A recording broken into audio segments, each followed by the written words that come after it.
detalyadong makina. Kung ba lalaki, isang babae.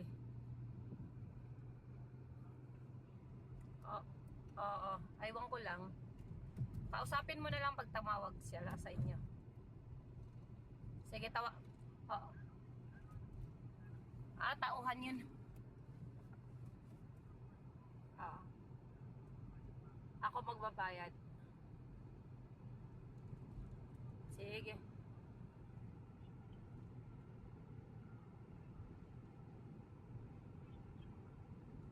Kayo na lang mag-usap kasi kayo ko na lang mag-usap kung anong ano nila. Ha, kasi nga sila kung anong babayaran ko, babayaran nila rin ako. Sige.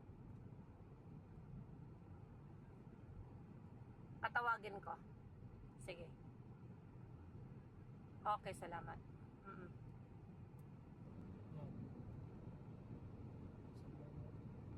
Hindi. Yung belt na ribbon nawawala. 3. Tapos ang sinisisi naman ni Marvin si GR. Sabi ni Ganignig, ikaw yung nandito Marvin, ikaw ang mekaniko.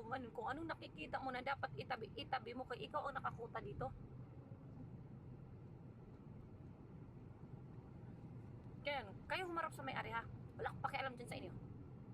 Bagong-bago ng mga belt mo, nawala. Ending nandoon lang pala nakasabit sa duyan-duyan nila na lagi silang nakaupo doon.